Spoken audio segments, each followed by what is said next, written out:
It's Thursday, May 7th, 2020, and here is our language arts overview. The first thing you're going to do is your partner play, which is about states of matter. We've been talking about that this week, and it's a science concept for second grade, and it is a way for you to practice your reading. So read this partner play about states of matter and see what you learn about solids and liquids. Next, we have our phonics for the week, which is using the vowel teams. A-I, remember that song at the beginning of the year? It says A, A-I, or A-Y. They both say A. O-A usually says O. O-W says ow. O-I and O-Y both usually say oi. O-O can say oo or and EW says ew. Using those vowel teams can help you read longer words with more than one syllable.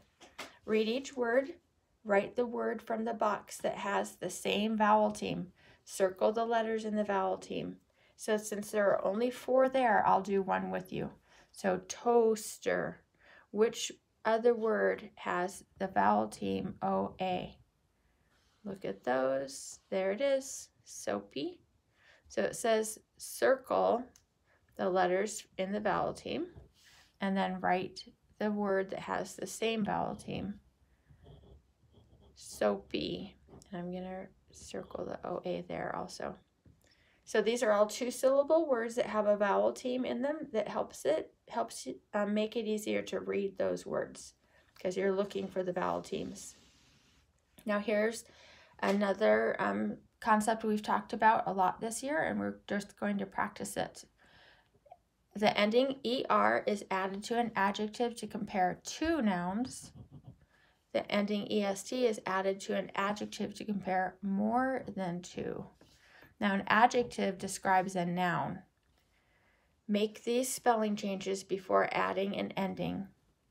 So when you're adding ER or EST to a word that ends with Y, you're going to change the Y to an I. Words that end with a final E, you drop the final E because you're actually going to add it back on again. You just don't have, you wouldn't want to write like tall. Oh wait, that wouldn't work. Let's think of another. One. Well, anyway, you don't want to go like this, E-E-R or E-E-S-T. That's why they say you drop that E, because you're adding the E back on again. And forgive my brain for not being able to think of a word right now. If it comes to me, I'll tell you. All right, so then words ending with a vowel and a consonant, you double the final consonant. And we've talked about this before because like the word big, we'll do that one together. We're going to add ER and EST.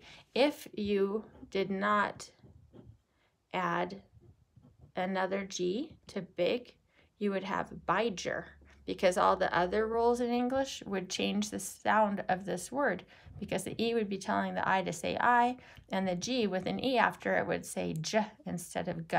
So that's why you would need to put 2 G's so that all the rules stay in force.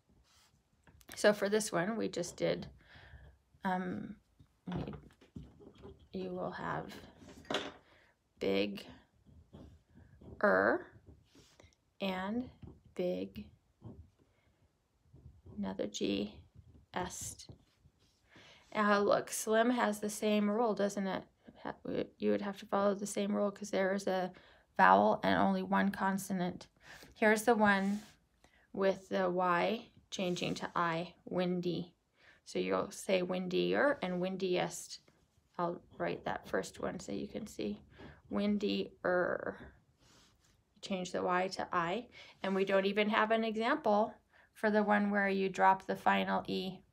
So you'll get that some other time, I'm sure. All right, the next page that you'll do is capitalizing a proper name can name a specific person, place, or thing, it always begins with a capital letter. We've practiced that before, and you always capitalize the pronoun I. Find capitalization mistakes in these sentences. Write the corrected sentences on the lines below. So our class visited the National Money Museum last week. So if they had just said our class visited the museum last week, it wouldn't have been a specific, wouldn't have been naming the specific museum. So you wouldn't have capitalized museum, but because they are visiting the National Money Museum, that's the title for the museum. So you would have capitals for all of those. Then you write our class visited the National Money Museum. I'll stop right there and you keep going. So we left Smith School early in the morning. Smith School is the name of the school. So that would have to have capitals.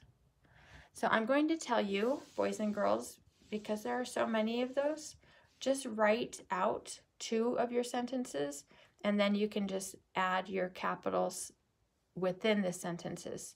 Remember, dates need capitals too. So you can do most of them like this, where I just wrote on top of it, and then write out a sentence for just 2 of them. The next thing you're going to do today is you are going to write a story about the life of a dollar bill. You've learned about money this week, and you had that story about the life of a dollar bill.